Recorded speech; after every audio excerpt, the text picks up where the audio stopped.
बोलिए सियावर रामचंद्र भगवान की जय। उमापति महादेव की जय। पवन सुत हनुमान की जय। पुरुषोत्तम भगवान की जय। रंगनाथ भगवान की जय। कामदगिरि भगवान की जय। सद्गुरुदेव भगवान की जय। श्री राम जय जय राम। श्री राम जय जय राम। श्री राम जय जय राम। श्री राम जय जय राम। शांतं शाश्वतमप्रमेयमनघं निर्वाणशान्तिप्रदं ब्रह्मा शम्भुफणीन्द्रसेव्यमनिशं वेदान्तवेद्यं विभुम् रामाख्यं जगदीश्वरं सुरगुरुं मायामनुष्यं हरिं वन्देऽहं करुणाकरं रघुवरं भूपालचूडामणिं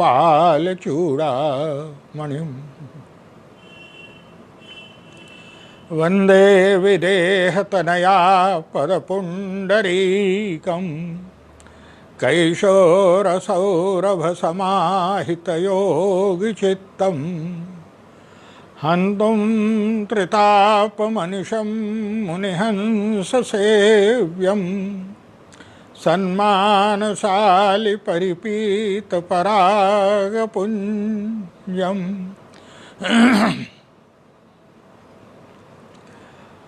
यत्र यत्र रघुनाथकीर्तनं तत्र तत्र कृतमस्तकाञ्जलिं बाष्पवारि परिपूर्णलोचनं मारुतिं नमत राक्षसान्तकम्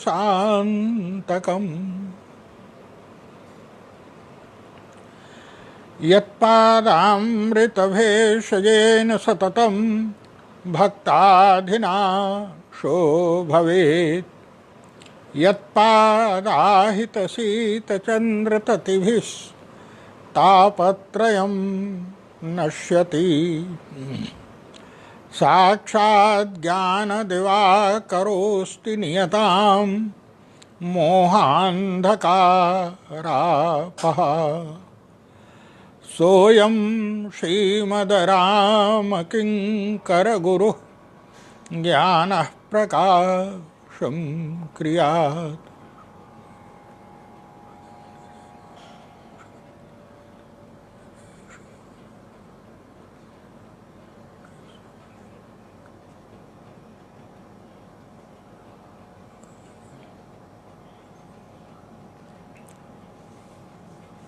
गुरुपदरज मृदुमञ्जुलयञ्जन नयनयमियदृगदोषविभञ्जन तेहि करि विमल विवेक विलोचन वर्णौ रामचरित भवमोचन।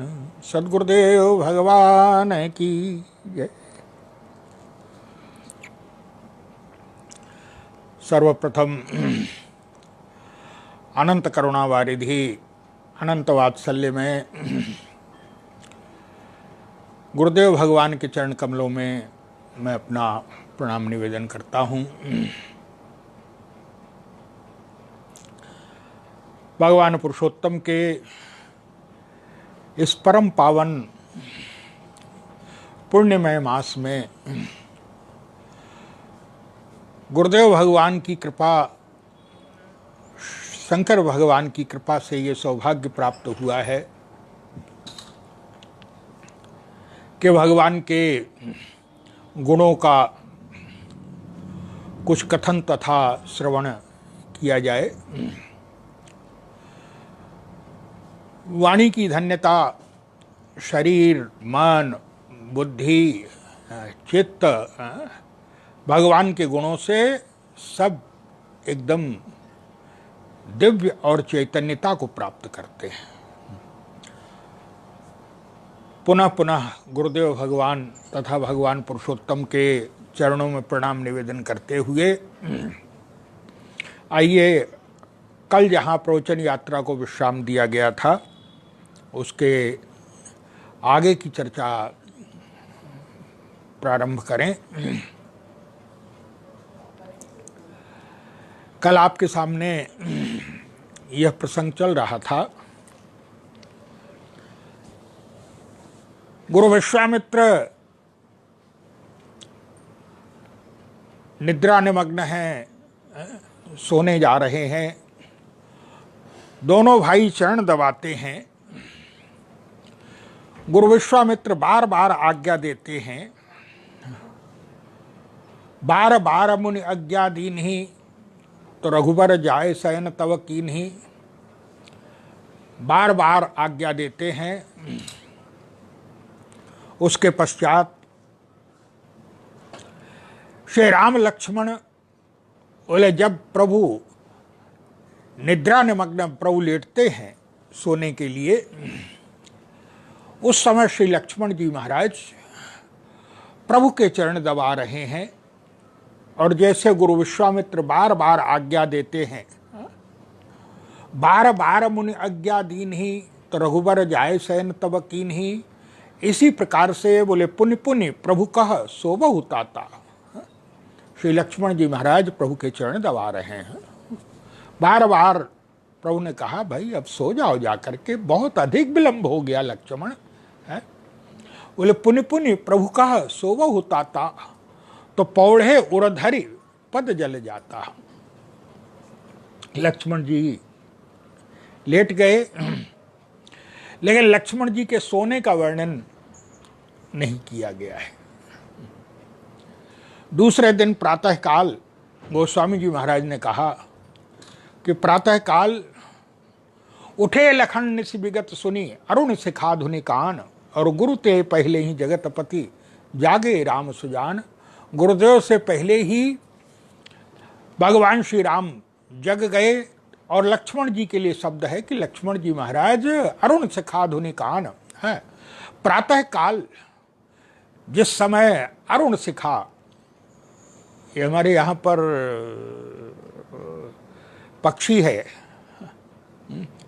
जिसको मुर्गा कहा जाता है, प्रातः काल ब्रह्म मुहूर्त में बोलता है। गोस्वामी जी महाराज नाम बड़ा सुंदर रखते हैं उसका। नाम लिखा, नाम गोस्वामी जी कहते हैं, उठे उठे लखन से विगत सुनी, रात्रि समाप्त हो गई ये सुन करके, और उसी समय स्वर आया। किसका? बोले अरुण शिखा, जिसके अरुण शिखा का अभिप्राय है अरुण माने लाल और शिखा माने चोटी, जिसकी लाल चोटी है। मुर्गे की लाल चोटी होती है सिर के ऊपर। गोस्वामी जी महाराज नाम लिखते हैं, बोले उठे लखन से विगत सुनी, अरुण शिखा धुनि कान, गुरुते पहले ही जगतपति जागे राम सुजान। प्रातः काल उठे भगवान श्री राम।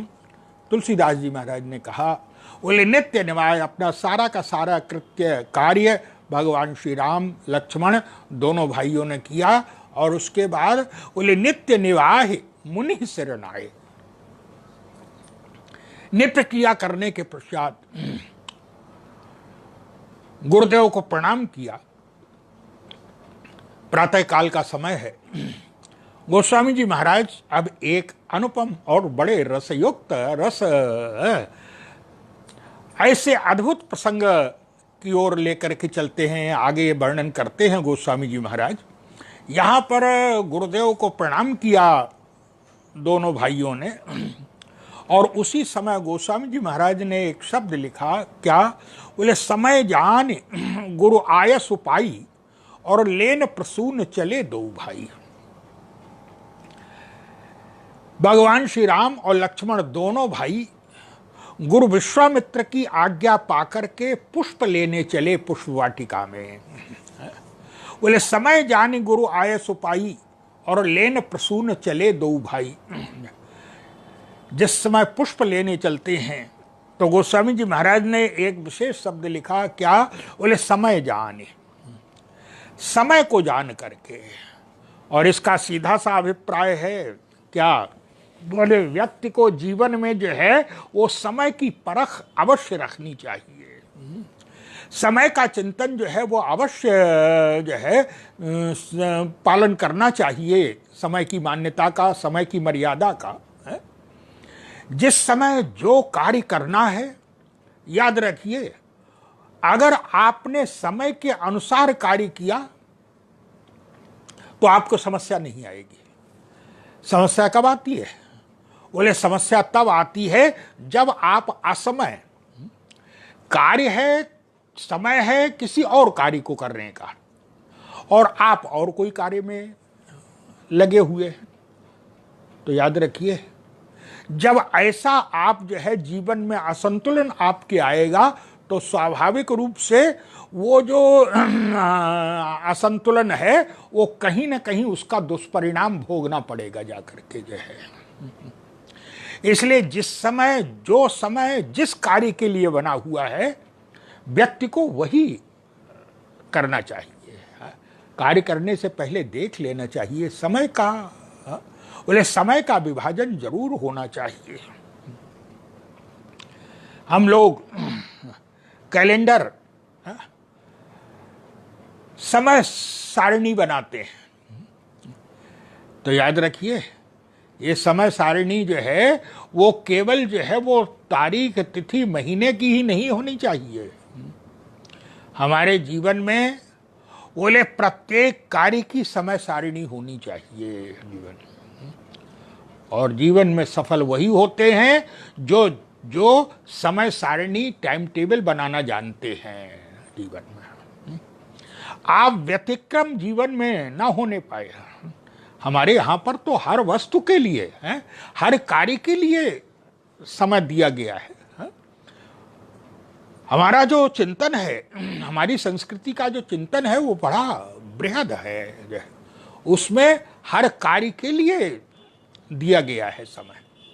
लेकिन याद रखिए, कार्य अच्छा होते हुए भी आप समय का पालन कर रहे हैं कि नहीं, समय का ध्यान रख रहे हैं कि नहीं रख रहे हैं।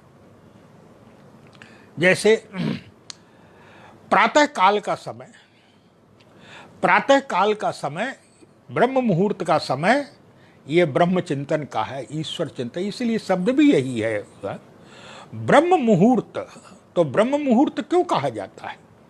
ब्रह्म मुहूर्त का अभिप्राय है कि वह मुहूर्त, वह समय जिसमें ब्रह्म चिंतन किया जाता है, जिसमें ब्रह्म चिंतन किया जाता है, जिसमें भगवान का ध्यान किया जाता है, जिसमें भगवान की स्मृति होती है, भगवान के नाम का जप किया जाता है।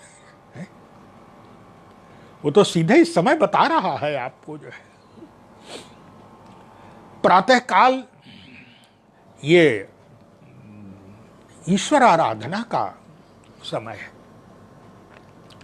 दिन भर, बोले दिन भर, याद रखिए, बोले रात, प्रातः काल जो ब्रह्म मुहूर्त है, प्रातः काल का जो समय है वो हमें सतोगुण की ओर ले जाता है। उस समय सतोगुण, सतोगुण का अभिप्राय है कि ईश्वर चिंतन करना है, भगवत भजन करना है, भगवत जप करना है, ध्यान करना है, ये सब सात्विक कार्य जो है। सतोगुण की ओर जो है प्रातः काल हम सतोगुण का पालन करें, जीवन में हमारे सतोगुण होना चाहिए। दिन में, बोले दिन में जब आप कार्य कर रहे हैं, कार्यालय जा रहे हैं, दुकान जा रहे हैं, आप फैक्ट्री जा रहे हैं, कहीं पर भी आप जा रहे हैं, वो पुरुषार्थ रजोगुण का है। उस समय जीवन में रजोगुण होना चाहिए। पुरुषार्थ, सक्रियता उस समय होनी चाहिए। बोले प्रातः काल सतोगुण, दिन भर रजोगुण, और दिन भर रजोगुण के पश्चात फिर बोले दिन भर रजोगुण के पश्चात फिर रात्रि आई, और रात्रि बोले रात्रि तमोगुण। तमोगुण का अभिप्राय क्या? बोले रात्रि में व्यक्ति सोता है, निष्क्रिय हो जाता है। भाई सोता तो तभी है जबकि जो है वो व्यक्ति में जीवन तमोगुण को स्वीकार करता है ना। अगर तमोगुण को स्वीकार नहीं करेगा तो याद रखिए नींद आ ही नहीं सकती है कभी जो है। नींद तभी आएगी जब सक्रियता रजोगुण उसको भूल जाए पूरी तरह से व्यक्ति है, तब निद्रा आएगी उसको। और याद रखिए तीनों सतोगुण भी आवश्यक है, रजोगुण भी आवश्यक है और तमोगुण भी आवश्यक है। क्यों? बोले आप जरूरत से अधिक कार्य अच्छा है, लेकिन अगर केवल सतोगुण ही सतोगुण रहेगा तो याद रखिए अगर आपने जो है वो अधिक समय तक आपने तमोगुण को स्वीकार नहीं किया, आप सोए नहीं, तो याद रखिए आपके स्वास्थ्य पर असर डालेगा। वो स्वास्थ्य पर भी असर डालेगा। और जिस समय रात को जो है वो लोग आप सोए नहीं, जो तमोगुण का समय है, और उस समय जाकर के आप अगर श्रेष्ठ कार्य भी करें, क्या बोले रात को जाकर के आप सोने के समय पर आप भगवत चिंतन कर रहे हैं, आप जो है कोई या रजोगुण कर रहे हैं, आप याद कर रहे हैं कि फलानी फैक्ट्री चलाना है, फलाना जो है वो कार्य करना है, दिन भर आप बिस्तर पे यही चिंतन करते रहे, तो याद रखिए उसका परिणाम क्या होगा? बोले तमोगुण के समय में अगर आपने तमोगुण का जो है परित्याग कर दिया, तमोगुण का उपयोग नहीं किया, तब बोले प्रातः काल जब आप उठेंगे और जो ईश्वराराधना का, भगवान के भजन करने का जो समय है, उस समय निद्रा आएगी आपको, उस समय नींद आएगी आपको जो है। क्यों? बोले आपने समय का ध्यान नहीं रखा है। आप हमेशा प्रातः काल भगवान का भजन करना है। दिन भर बोले दिन भर ठीक है, जब घर गृहस्थी है, परिवार है, तो उसके लिए जो है वो आजीविका अन्य कार्य के लिए बोले जीवन में रजोगुण स्वीकार कर रहे। और याद रखिए सतोगुण और रजोगुण दोनों जो है वो यथावत रूप से चलते रहे, उसके लिए तमोगुण का भी समय पर सदुपयोग अत्यंत आवश्यक है। अगर निद्रा आपने समय पे नहीं ली तो ना तो सतोगुण आप जो है ना आप सात्विक कार्य कर सकते हैं, ना आप पुरुषार्थ कर लेते हैं। इसलिए जीवन में बोले समय का आप चेष्टा कीजिए कि आप समय का दुरुपयोग नहीं, समय का सदुपयोग करें, जो जिस समय के लिए बना हुआ है। रात्रि बोले प्रातः काल का जो समय है वो ब्रह्म चिंतन का है, ध्यान का है। क्यों? याद रखिए प्रातः काल का समय, उस समय वातावरण एकदम शांत होता है, प्रकृति एकदम शांत होती है, ना कोई अधिक ना कोई शोरगुल होता है। प्रातः काल 4 बजे के आसपास जो है जब उठ कर के आप ध्यान करेंगे तो याद रखिए उस समय प्रकृति भी आपकी सहायता करेगी। क्यों? घर में लोग जग जाएंगे, जब सारे कार्य शुरू हो जाएंगे तब तो खटपट वगैरह जो है सब शुरू हो ही जाएगी है। उस समय तो जो है वो शब्द भी होने लगेगा, आवाज भी आने लगेगी। इसलिए बोले प्रातः काल का ऐसा समय जो बिल्कुल प्रकृति भी हमारी सहायता करती है, और उसमें जब आप ध्यान करेंगे तो स्वाभाविक रूप से ध्यान सरलता से लग जाएगा। इसलिए प्रातः काल का, उसके पश्चात दिन भर रजोगुण। क्यों? बोले रजोगुण जो है आपको दूसरे से संपर्क करना है, आपको दूसरे की सहायता अत्यंत आवश्यक है, आपको दूसरे से वार्तालाप करना है। तो याद रखिए बोले उसके पास भी समय है, उसको भी जो है वो सुविधा है और आपको भी सुविधा है। इसलिए दिन भर पुरुषार्थ, रात्रि को तमोगुण का है। अगर आपने समय पे ध्यान रखा हर वस्तु का है, किस समय कौन सा, और याद रखिए जो व्यक्ति समय का सदुपयोग करता है, जो व्यक्ति समय का ध्यान रखता है, समय उसका ध्यान रखता है। हाँ? आप यदि समय का ध्यान रखेंगे तो अवसर आने पर समय आपका ध्यान रखेगा। जीवन में जो कार्य करना है, जो कार्य, जिस कार्य का समय है, हमें वही कार्य करना चाहिए। गोस्वामी जी महाराज कहते हैं कि भगवान श्री राम भी इस समय समझ गए कि किस कार्य का समय है। क्या? बोले इस समय गुरुदेव पूजन करने जाने वाले हैं। गुरुदेव के पूजन का अब समय हो रहा है, और जब गुरुदेव पूजन करेंगे तो स्वाभाविक रूप से गुरुदेव को पूजन में पुष्प की आवश्यकता पड़ेगी। और वो पुष्प की सेवा यदि इस शरीर के द्वारा हो तो कितना सौभाग्य होगा हमारा। गोस्वामी जी महाराज कहते हैं कि भगवान श्री राम बोले समय को पहचान लिया कि इस समय किस वस्तु की आवश्यकता है। बोले समय जान गुरु आय सुपाई, और लेन प्रसून चले दो भाई। दोनों भाई पुष्प लेने गए, और जब पुष्प लेने गए दोनों भाई, तब गोस्वामी जी महाराज ने कहा कि महाराज राजर्षि जनक के जो बगीचा है, राजर्षि जनक का जो बाग है, उसमें दोनों भाई पहुंचे। बोले भूप बाग बर देखे जाई, और जहां बसंत ऋतु रही लो भाई।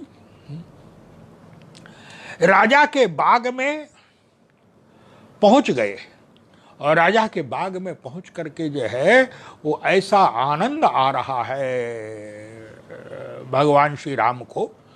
तुलसीदास जी महाराज ने कहा कि क्या आनंद है। क्यों? बोले इसलिए इसका जो वर्णन किया गया, बोले भूप बाग बर देखे जाई, और जहां बसंत ऋतु रही लो भाई। लागे बिटप मनोहर नाना, बरन बरन बर बेली बिताना। जिस समय उस बाग को देखा तो गोस्वामी जी महाराज ने कहा कि मैं क्या कहूं। क्या? बोले बाग तड़ाग बिलो के प्रभु हर्षे बंधु समेत। बाग और जो सरोवर है उसको देख करके भगवान श्री राम और लक्ष्मण दोनों जो है वो आनंदित हो गए, गदगद हो गए। बाग तड़ाग बिलो के प्रभु हर्षे अनुज समेत। अरे परम रम्य है। तुलसीदास जी ने कहा कि मैं इसके वर्णन ही नहीं कर सकता, इसके आराम का, इसके सुख का, इसकी रम्यता का। परम रम्य है, इसकी रम्यता का मैं वर्णन ही नहीं कर सकता। क्यों? बोले परम रम्य आराम यह जो राम ही सुख देत। अरे जो आनंद के समुद्र और सुख की राशि राम और लक्ष्मण को सुख दे रहा है, भला इसके, बोले जो आनंद के समुद्र को सुख दे रहा है, भला उसके सुख का मैं और उसकी रम्यता का मैं क्या वर्णन कर सकता हूं। है? साक्षात परब्रह्म परमात्मा जो है वो यहां आकर के आनंद प्राप्त कर रहा है। गोस्वामी जी ने कहा, और नाम क्या बोले इसको जो है पुष्प वाटिका। याद रखिए, ये जो जनक जी की वाटिका है जिसको हम लोग पुष्प वाटिका कहते हैं, इसका नाम नहीं है पुष्प वाटिका। इसका नाम पुष्प वाटिका नहीं है। ये तो पुष्प वाटिका तो लोक कहने लगा, समाज कहने लगा। क्यों? बोले जनकपुर की वाटिका का, जनक जी की वाटिका का नाम नहीं है। हाँ, नाम लंका में जो रावण की वाटिका है उसका नाम है अशोक वाटिका। उसका नाम अशोक वाटिका है, लेकिन जनक जी की वाटिका का कोई नाम नहीं है। रावण बड़ा विचित्र बात है। रावण बड़े सुंदर नाम रखता था।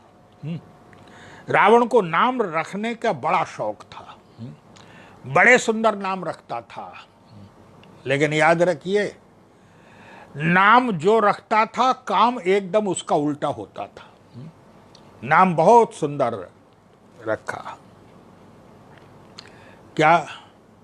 बोले तलवार का नाम रखा चंद्रहास। हाँ, रावण की जो तलवार थी उसका नाम है चंद्रहास। और चंद्रहास का तो अर्थ सीधा ही सा है।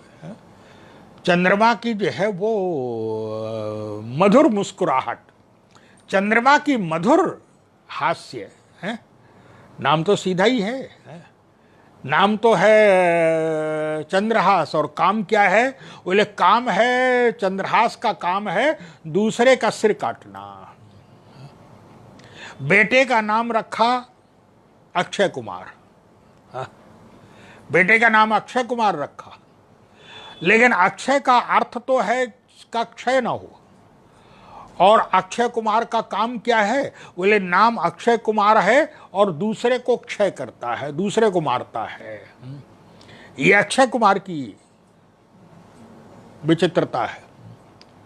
वाटिका का नाम रखा अशोक वाटिका। अशोक का अभिप्राय है कि जो शोक को दूर कर दे, अशोक जहां शोक न हो। लेकिन अशोक का जो है नाम तो अशोक वाटिका है इसका, लेकिन अशोक वाटिका का काम क्या है? तो गोस्वामी जी महाराज ने व्यंग करते हुए कहा, बोले ये वो अशोक वाटिका है, यहां होता क्या है? बोले तह अशोक उपवन जहां रही और सीता बैठी सो करत अहाई। ये वो अशोक वाटिका है जहां सीता जी शोकयुक्त हैं, जहां सीता जी शोकमग्न हैं, सीता जी के जीवन में जहां शोक ही शोक है। बोले नाम अशोक और जो सीता जी को शोक दे रहा है, काम एकदम से उल्टा। संसार में ऐसे ही होते हैं लोग। नाम बहुत सुंदर, लेकिन काम। इसलिए व्यक्ति को अपने जीवन में नाम तो यहां पर रावण ने बहुत सुंदर रखे, लेकिन काम, बोले काम जो है वो एकदम उल्टा है रावण के जीवन में। न बस नाम ही नाम है। इसलिए हनुमान जी महाराज ने बहुत अनोखा कार्य किया। क्या? बोले जिस समय अक्षय कुमार लड़ने आया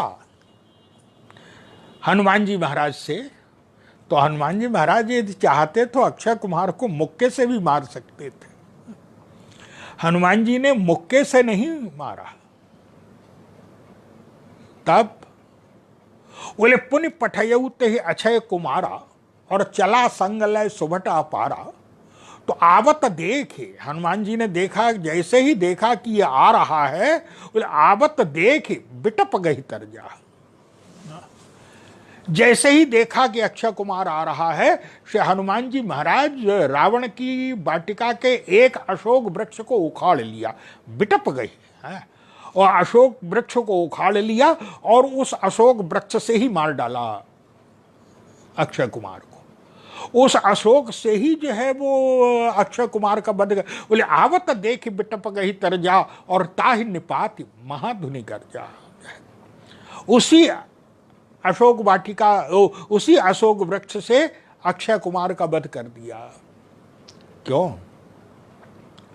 सीधा सा अभिप्राय है। रावण अगर पूछे हनुमान जी से कि तुमने मेरे बेटे अक्षय कुमार को क्यों मारा, तो हनुमान जी कह सकते हैं कि महाराज अरे मैंने थोड़ी मारा। तब अरे आपके अक्षय को आपके अशोक ने मार दिया तो मैं क्या करता दोनों के बीच में? है मारा तो आपके अशोक ने ना, है तो मैं दोनों के बीच में भला क्या कर? लेकिन याद रखिए क्या, बोले यही अर्थ है इसका। और अर्थ ये है, बोले रावण ने नाम रखा अक्षय कुमार, लेकिन अक्षय कुमार का काम है जो दूसरे का क्षय करे। हनुमान जी महाराज का अभिप्राय है, बोले जो दूसरे को क्षय करके, दूसरे को समाप्त करके और स्वयं जो है वो जीवित रहना चाहेगा, जो दूसरे का क्षय करके और अक्षय बनना चाहेगा, बोले वो उसका अशोक ही उसको जो है क्षय कर देगा। बोले मुझे बोलने, संसार को, समाज को बोलने की कोई आवश्यकता नहीं, वही जो है वो स्वयं ही जो है वो उसका क्षय हो जाएगा। है इसलिए बोले हनुमान जी बोले ताहि निपाति महाधुनि गर्जा। रावण नाम बहुत सुंदर रखता है, लेकिन काम एकदम उल्टे।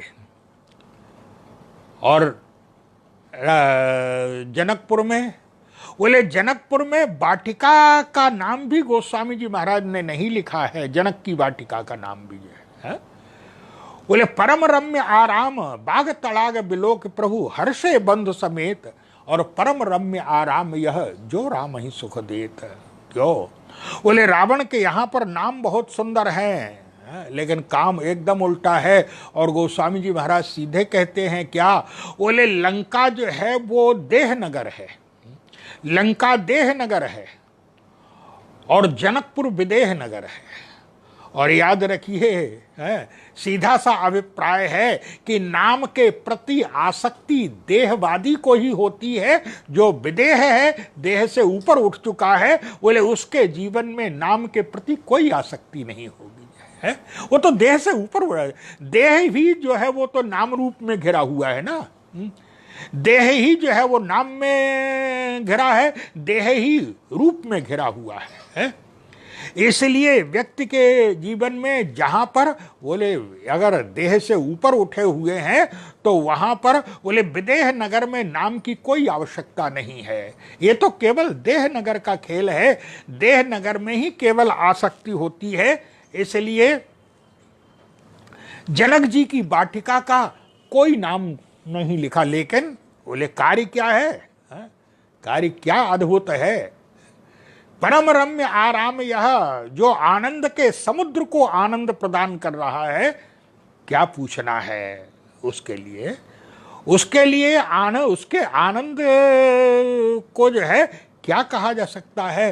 बोले परम रम्य आराम यह जो राम ही सुख देत। इतना आनंद आया भगवान श्री राम और लक्ष्मण दोनों भाइयों को कि सचमुच में जिस समय भगवान श्री राम भूल गए वहां पहुंच करके, बोले परम रम्य जो रम्यता। गोस्वामी जी महाराज कहते हैं कि यहां पर रम्यता ही रम्यता है। क्यों?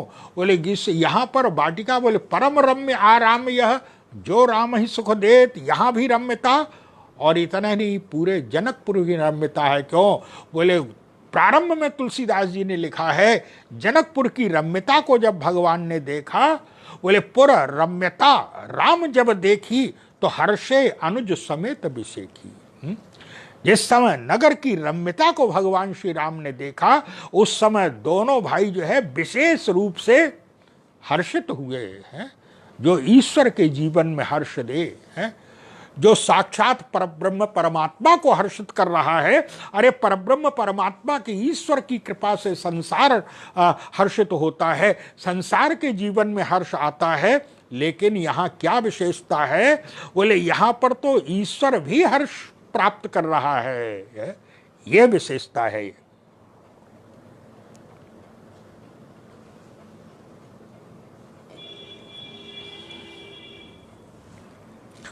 पुर रम्यता राम जब देखी हर्षे अनुज समेत अभिषेकी।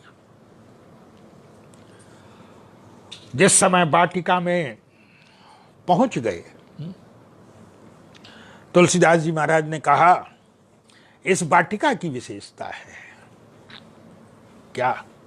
बोले लागे बिटप मनोहर नाना, नाना प्रकार के जो है वो वृक्ष लगे हुए हैं। लागे बिटप मनोहर नाना और बरन बरन बर बेली बिताना। और इस वाटिका की विशेषता है क्या? बोले इस वाटिका में जो है, बोले जहां बसंत ऋतु रही लो भाई, ऐसा लगता है कि यहां पर बसंत ऋतु जो है इस वाटिका में लुभा करके रह गई है। याद रखिए, वैसे बसंत जो है ऋतु, ये तो 2 महीने की होती है हर एक ऋतु, क्योंकि 6 ऋतुएं होती हैं, 2-2 महीने की एक ऋतु होती है।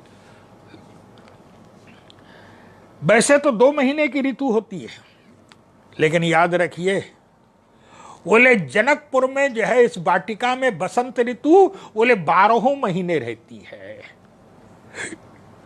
और रहती नहीं है तब, बोले जहां बसंत ऋतु रही लो भाई, बसंत ऋतु जब यहां आई इस वाटिका में और इस वाटिका को देखा, तो बसंत ऋतु के को इतना लोभ हुआ, बोले इस वाटिका के लोभ को छोड़ने का मन नहीं हुआ, इसलिए लुभा करके रह गई। शब्द यही है, बोले जहां बसंत ऋतु रही लुभाई। जहां बसंत ऋतु जो है वो लुभा करके रह गई है। और सचमुच में ये वाटिका ऐसी ही है संसार में। और ये बसंत ऋतु क्या है? बसंत ऋतु क्या है? तो गोस्वामी जी महाराज कहते हैं क्या?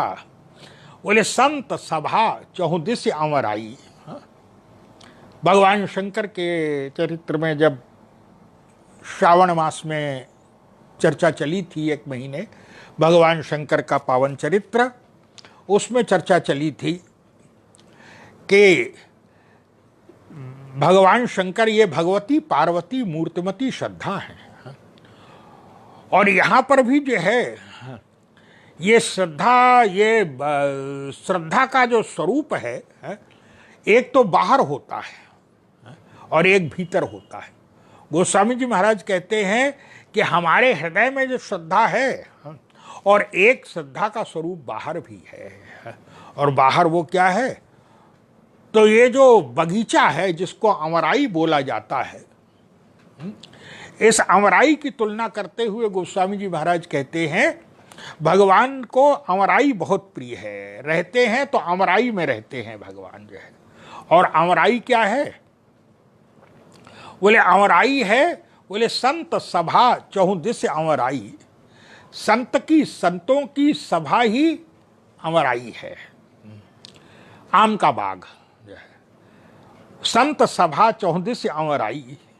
तो याद रखिए, जब आम का बाग जो है, लेकिन कैसे? बोले आम के बाग में किसी ने कहा, आम का बाग, अगर व्यक्ति आम के बाग में किसी ने सुना कि भाई बहुत ज्यादा बौर आया हुआ है, खूब आम के पेड़ लदे, के पेड़ पर लदा हुआ है बौर, लेकिन दूसरे व्यक्ति ने कहा, दूसरे व्यक्ति ने सुना, देखने गया, उस व्यक्ति ने कहा कि भाई आप तो कह रहे थे कि आम के पेड़ पे बहुत बौर आता है, और मैं गया था तो मुझे तो नहीं दिखाई पड़ा, एक भी नहीं था। ये चाहे जब नहीं आएगा, आम में बौर जब आएगा तो बसंत ऋतु में आता है। बसंत ऋतु में आता है आम में बौर।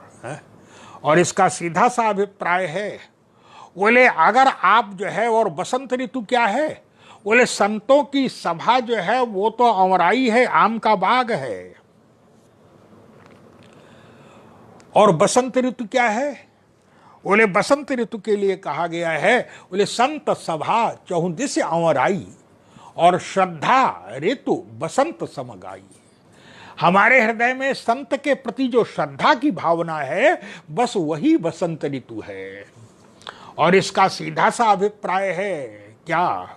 बोले अगर आप बसंत ऋतु में जाएंगे, इसका सीधा सा अभिप्राय है कि संत के पास जाते समय यदि आपके मन में श्रद्धा होगी तब तो आपको जो है वो उसका फल मिलेगा, तब तो आप आम रूपी रस प्राप्त कर सकते हैं।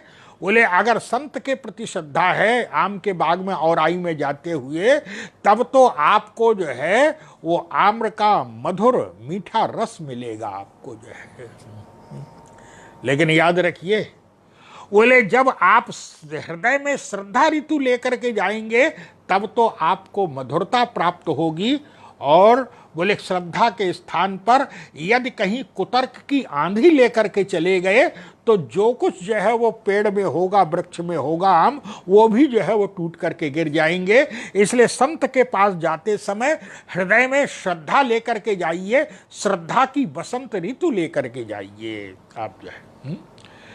लेकिन गोस्वामी जी महाराज कहते हैं कि यहाँ की विशेषता है, और वो विशेषता ये है कि अन्य स्थानों पर तो बसंत ऋतु 2 महीने के लिए आती है, लेकिन बोले यहाँ पर तो 12 महीने के श्रद्धा बसंत, श्रद्धा रूपी बसंत ऋतु जो है, बोले जहाँ बसंत ऋतु रही लो भाई है, यहाँ बसंत ही बसंत है। और याद रखिए, ये बसंत क्या?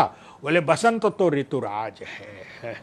जिसके जीवन में बसंत आ गया है, जिसके जीवन में श्रद्धा ही श्रद्धा आ गई, जिसके जीवन में श्रद्धा है, याद रखिए बोले बाहर कोई भी ऋतु क्यों ना हो, लेकिन उसके हृदय में, बोले उसके हृदय में तो केवल बसंत ही बसंत रहेगा। और जहां बसंत ही बसंत है वहां चारों ओर आनंद, मंगल, रस है, यही प्राप्त होगा। और रस के लिए हमें कहीं बाहर जाने की आवश्यकता नहीं है। उसके लिए तो हम अपने हृदय में ही है, अपने हृदय में ही हम उस रस को प्राप्त कर सकते हैं। लेकिन उसके लिए हृदय में श्रद्धा अवश्य होनी चाहिए। भगवान श्री राम वहां तो श्रद्धा ही है, और यहां पर बोले भगवान श्री राम श्रद्धा की ऋतु लेकर के गए हैं। क्यों? बोले गुरु विश्वामित्र के प्रति जो समर्पण और श्रद्धा की भावना है, जो समर्पण की भावना है, वो हृदय में गुरु के प्रति महान श्रद्धा है।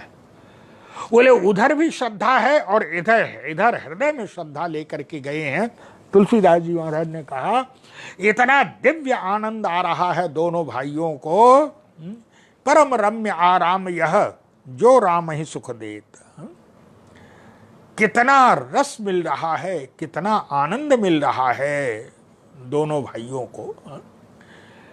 भगवान श्री राम याद रखिए विशेष अतिथि हैं, लेकिन विशेष अतिथि इसलिए क्योंकि सखियां भी कहती हैं, जनकपुर वासिनी स्त्रियां भी कहती हैं, बोले को कह ये भूपति पहचाने और मुनि समेत सादर सन्माने। राजा इनको पहचानते हैं लगता है।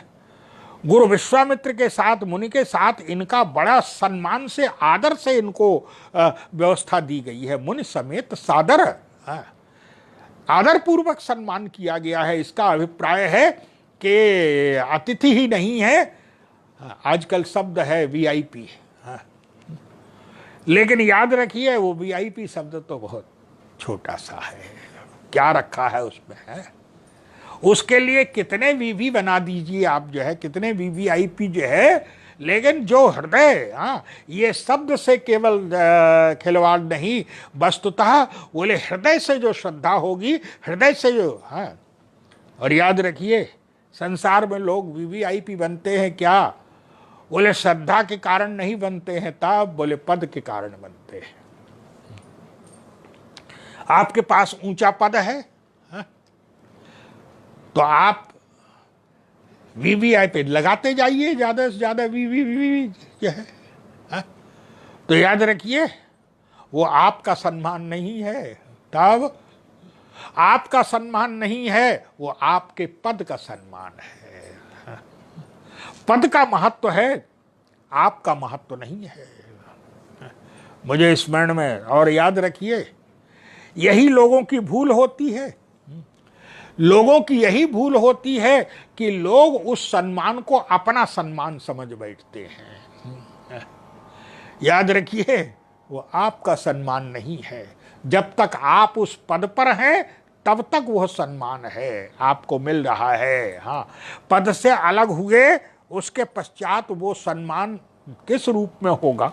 मुझे स्मरण आता है, ज़्यादा पुरानी बात नहीं है, मैंने किसी समाचार पत्र उसमें ही देखा, किसी साप्ताहिक उसमें पत्रिका में, अमेरिका में एक बहुत बड़ा व्यक्ति, बड़ा ऊंचे पद, कोई कहीं का मेयर वगैरह था। एक बड़ा होटल बना, बहुत आलीशान होटल। उस होटल का उद्घाटन उस व्यक्ति के द्वारा कराया गया। बड़ा सम्मान, बड़े, जब भाई अब जो उद्घाटन करता जो है, क्या बात है उसके लिए, जो है बड़ा सम्मान, गाड़ियां आगे पीछे दौड़ रही हैं, बड़ी उद्घाटन। और उसमें उद्घाटन में ये घोषणा भी कर दी गई कि हमारा सौभाग्य होगा आप जब आए इस होटल में आपके लिए कमरा फ्री जो है, आप जब आएंगे तो आपका स्वागत करके, आपका जो है सत्कार करके हम अपने को जो है वो सौभाग्यशाली मानेंगे। जो है आप हमें जो है वो सेवा का अवसर दीजिएगा, जीवन भर आपका जो है वो आप जब चाहें आ सकते हैं यहाँ पर।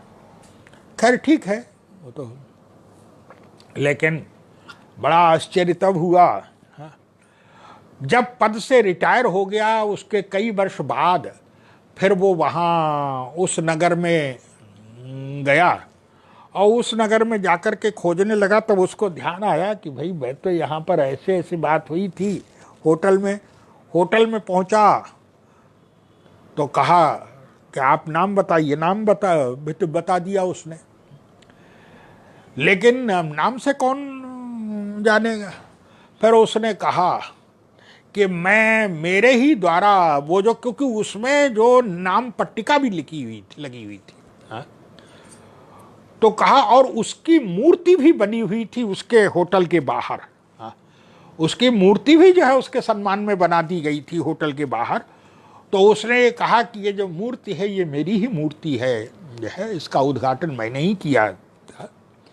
और ऐसी बात हुई थी कि मैं जब भी आऊँगा तब यहाँ पर, लेकिन कहा जाता है कि उसको न कमरा दिया गया, उसको जो है वो किसी प्रकार की कोई भी सुविधा नहीं दी गई।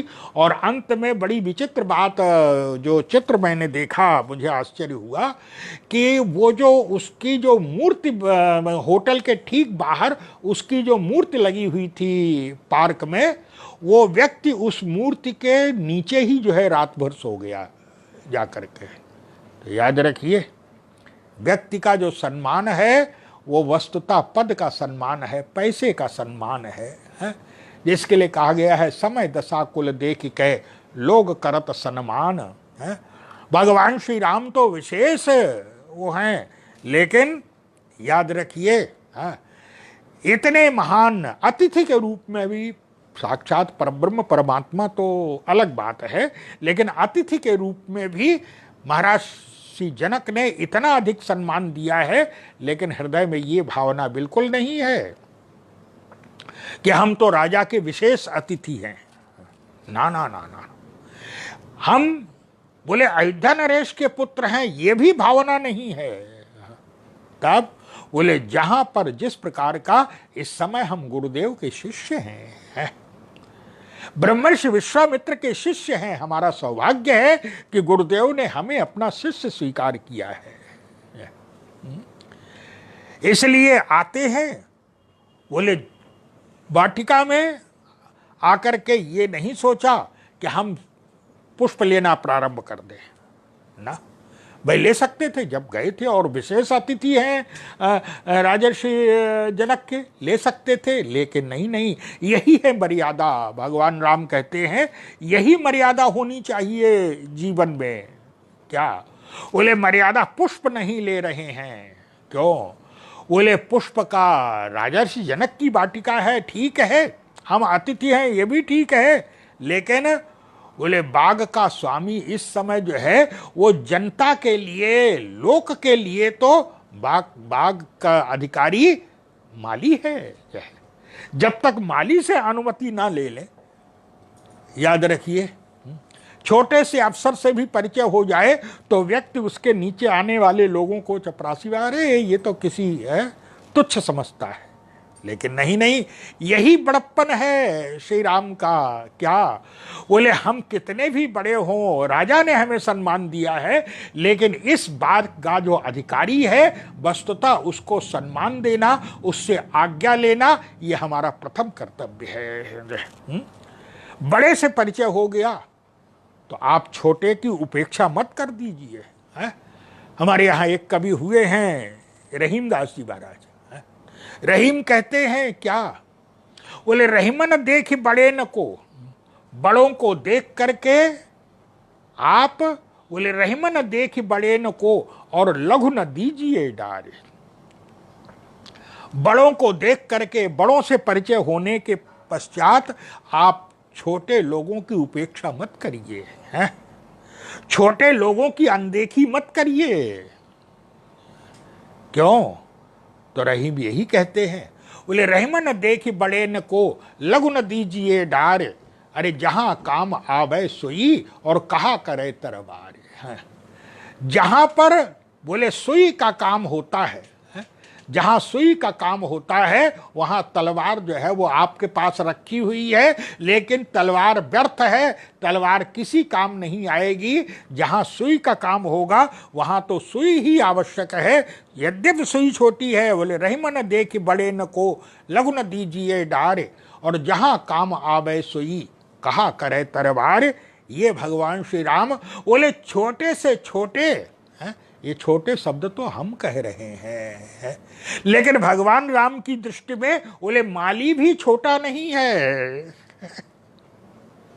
माली को भी बड़प्पन दे रहे हैं क्या? बोले आपकी आज्ञा के बिना तो हम पुष्प ले नहीं सकते हैं। यदि आपकी आज्ञा हो तो हम पुष्प ले लें। गोस्वामी जी महाराज शब्द यही लिखते हैं, बोले 14 चितय पूछ मालीगण। चारों ओर देख रहे हैं दोनों भाई, कहीं माली दिखाई पड़ जाए है? माली जब दिखाई पड़ जाए तो उस माली की आज्ञा ले ले हम जो है। देखिए इसे कहते हैं बड़प्पन है। बड़ा होना बड़ी बात नहीं है, बड़ा होना बड़ी बात नहीं है, बड़प्पन होना बड़ी बात है।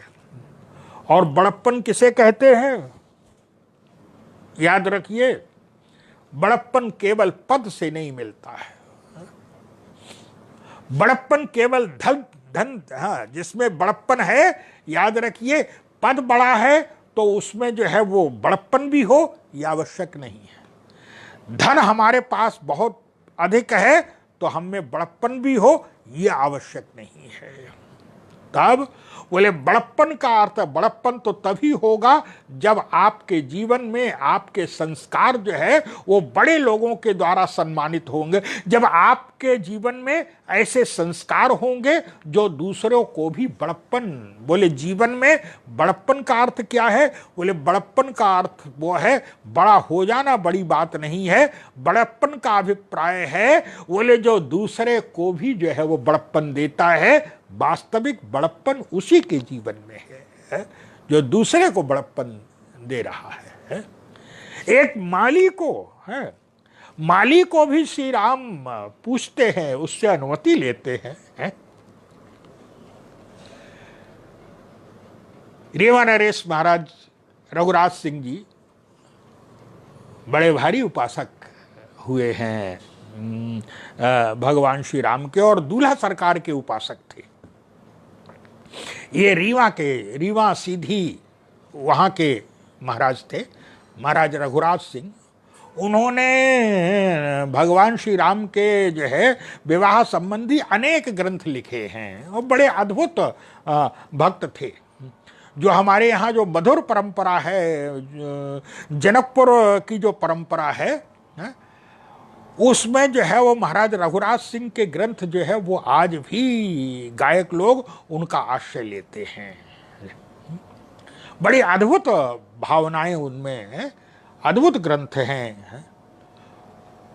रामकलेवा उनका बड़ा प्रसिद्ध ग्रंथ है, और भी ग्रंथ हैं महाराज रघुराज सिंह जी के।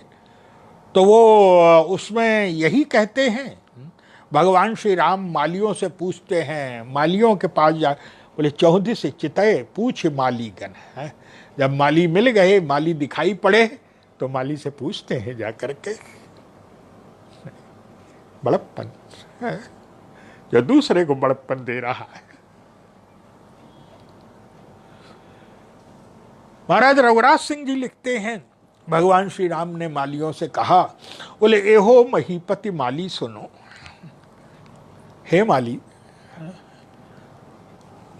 हे महाराज राजर्षि जनक के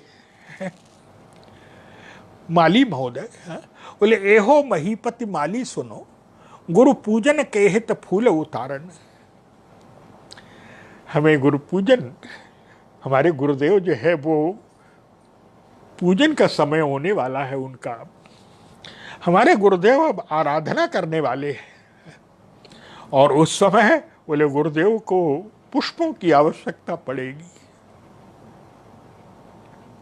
हम पुष्प लेने आए हैं यहाँ पर। यदि आपकी आज्ञा न हो, यदि आपकी आज्ञा हो तो हम पुष्प ले सकते हैं क्या? जो है याद रखिए, छोटे से एक माली को भी वो सम्मान दे रहे हैं, और सम्मान दे कौन रहा है?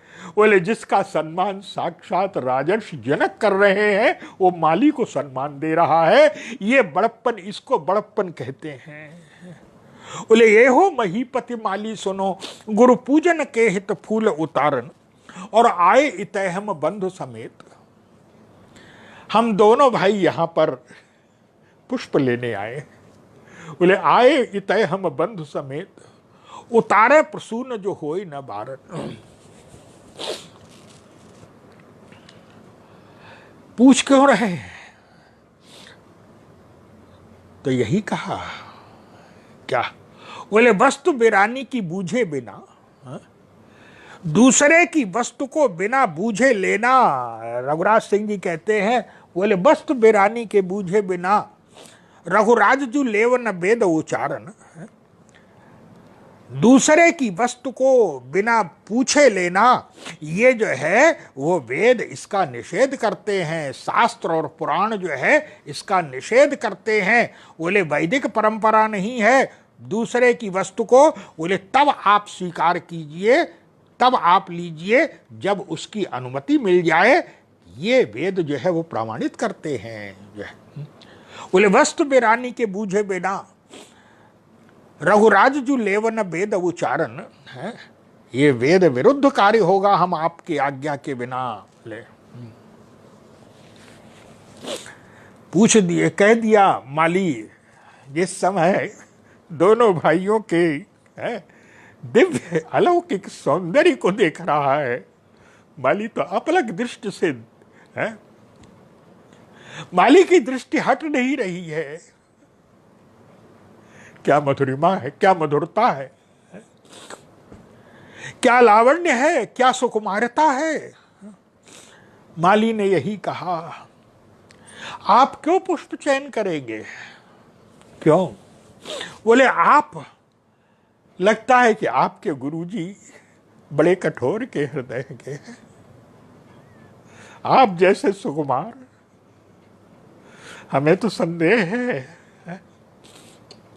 कि आप पुष्प कैसे ले सकेंगे। क्यों? बोले पुष्प उतारने में भी जो है वो आपको, आपकी सुकुमारता, हमें तो लगता है कि कहीं पुष्प की पंखुड़ी ही जो है वो आपको ना गड़ जाए। माली कहता है, क्या आपके गुरुदेव सचमुच में आपकी कोमलता को है, उन्होंने सुकुमारता पर ध्यान नहीं दिया? बोले इत कौन पठायो दया नहीं लायो है? किसने आपको भेज दिया है? उसके मन में दया नहीं है क्या? जो है आप बैठिए। माली कहते हैं नहीं नहीं नहीं नहीं, आप बैठिए, आपको पुष्प की आवश्यकता है ना। हाँ आप बैठिए, आपको जितने पुष्पों की आवश्यकता होगी हम लोग पुष्प लेकर के आते हैं, और हम पुष्प चयन करके लाएंगे, आपको देंगे, और तब आप गुरुदेव की सेवा में लेकर के जाइएगा। आप बैठिए। आप क्यों? बोले आप इतने सुकुमार हैं कि हमें संदेह हो रहा है कि पुष्प उतारने में कहीं आपको जो है कष्ट न हो जाए। इसलिए माली कह रहे हैं भगवान की सौंदर्य को देख करके, सुकुमारता को देख करके, कि आप यहां, लेकिन भगवान श्री राम क्या वार्तालाप है, क्या भावना है हृदय की। भगवान श्री राम ने कहा, माली महोदय आप पुष्प तो हम ही को उतारने दीजिए, पुष्प तो हम ही उतारेंगे। आप क्यों, जब हम पुष्प लाने का वचन दे रहे हैं आपको, तो आप क्यों उतारेंगे? भगवान श्री राम ने कहा, याद रखिए, क्या? बोले हमारे गुरु जी को हमारी आवश्यकता नहीं है। अरे हमारे जैसे कितने शिष्य उनकी सेवा में लगने के लिए है, उनकी सेवा का सौभाग्य प्राप्त करने के लिए पता नहीं कितने लोग लालायित हैं, इतने लोग लालायित हैं उनकी सेवा का सौभाग्य प्राप्त, अगर वो कृपा दृष्टि से देख लें तो व्यक्ति धन्य हो जाता है। लेकिन बोले उन्हें हमारी आवश्यकता नहीं है, तब बोले ये उनकी कृपा है, उनका विशेष पक्षपात है। हम जैसे अनेक जो है वो होते हुए भी उन्होंने हमें सौभाग्य दिया है, अपनी सेवा में हमें लिया है। बोले सेवा करने का हमें सौभाग्य दिया है उन्होंने, ये उनका हमारे प्रति पक्षपात है। और भगवान राम ने कहा मैं ये नहीं चाहता हूं कि हमारा सौभाग्य जो है दुर्भाग्य के रूप में परिणत हो जाए। क्यों? बोले गुरु जी को जो है, गुरु जी की सेवा करना वस्तुतः उनके लिए नहीं, ये स्वयं को भी जो है वो गौरवान्वित करना है। हमने गुरु जी की, व्यक्ति गर्व करता है क्या? बोले इतना जो है वो मैं इतने बड़े पद पर हूँ, मैं इतना महान हूँ, मेरे पास जो है वो इतना वैभव है, व्यक्ति उसका गर्व करता है। लेकिन याद रखिए, बोले गर्व भगवान राम कह रहे हैं, बोले गर्व तो वो होना चाहिए कि हम ऐसे महापुरुष की सेवा करने का हमें सौभाग्य मिला है, ये गर्व होना चाहिए कि हमें जो है वो क्या गर्व का क्या कार्य किया है। बोले हमने ऐसा, बोले विश्वामित्र जैसा महान गुरु जो है उसकी सेवा का सौभाग्य प्राप्त हुआ है हमें, जो है ये गर्व की बात है? यही तो हमारे सुतीक्ष्ण जी महाराज कहते हैं भगवान से, महाराज मेरे जीवन में अहंकार दीजिए। कौन सा अहंकार है? भगवान ने कहा अहंकार नहीं दूंगा, अहंकार तो मैं तेहते रहे कृपा निधि दूरी है। भगवान ने कहा कि तिम रघुपति निज दास कर हरहि मान हित लागे। भगवान ने कहा कि मैं तो भक्तों के अभिमान को नष्ट करता हूं, और तुम नहीं और कुछ मांग लो। सुतीक्ष्ण जी ने कहा कि महाराज मांगूंगा, अगर देना है तो अहंकार ही दीजिए, मांग लूंगा तो अहंकार ही लूंगा, नहीं तो मना कर दीजिए कि नहीं देंगे। भक्त भी, हाँ याद रखिए, भक्त भी अगर हट पकड़ लिया तो भगवान से भी है। भगवान ने कहा कि अच्छा ठीक है, लेकिन सुतीक्ष्ण जी ने कहा कि महाराज अहंकार दीजिए, लेकिन ये अहंकार नहीं कि हमारे पास इतना वैभव है, ये अहंकार नहीं कि हमारे पास इतनी संपत्ति है, ऐसा नहीं कि हम इतने महान पद पर हैं, इतने बड़े पद पर हैं। तब बोले एक अहंकार होना चाहिए हमारे जीवन में, क्या? बोले अस अभिमान जाय जनि भोरे, मैं सेवक रघुपति पति मोरे। ये अहंकार कभी नहीं जाए कि मैं श्री राम का सेवक हूं, राम मेरे स्वामी हैं। ये दासत्व का अहंकार है। भगवान श्री राम, अंगद ने भी यही कहा रावण से, अरे मूर्ख, तू कहता है कि हमने उनका जो है वो सेवक बन करके वो कुल को डुबा दिया। बोले तासु दूत हो, जानता है कि वो कौन है? कौन? बोले शिव बिरंच सुर मुनि समुदायी, और चाहत जासु चरण सेवकाई। ये देवता जो है वो ब्रह्मा शंकर जैसे देवता भी, ब्रह्मा शंकर इत्यादि भी जो है वो उनके चरणों की सेवा, सेवक बनने का सौभाग्य प्राप्त करना चाहते हैं, लेकिन नहीं मिलता है। और उनकी कृपा है हमारे ऊपर कि उन्होंने देवताओं को नहीं दिया, लेकिन हमें सेवा का सौभाग्य दिया। लेकिन तू कह रहा है, बोले तासु दूत हुई हम कुल बोरा। अरे जब देवताओं को नहीं देते हैं लेकिन हमें दिया है, ये हमें इसका गर्व है। इसी प्रकार से भगवान श्री राम ने कहा नहीं, बोले गुरुदेव ने हमारे प्रति जो पक्षपात किया है, सबको छोड़ करके उन्होंने हमें सेवा में स्वीकार किया है, ये हमारा सौभाग्य है। तो आप जो है वो हमारे सौभाग्य को क्यों जो है वो रोकना चाहते हैं? जो है नहीं, गुरुदेव के बोले जीवन में इससे बढ़कर के गुरुदेव की सेवा में ये शरीर लग जाए, गुरुदेव की सेवा में ये शरीर काम आए, इससे बढ़कर के गोस्वामी जी महाराज ने कहा। बोले मालियों से भगवान श्री राम बोले 34 चितय पूछ मालीगन, और लगे लेन दल फूल मुदित मन। मालियों से पूछ करके, चारों ओर देख करके, मालियों से पूछ करके, फिर लगे लेन दल फूल मुदित मन।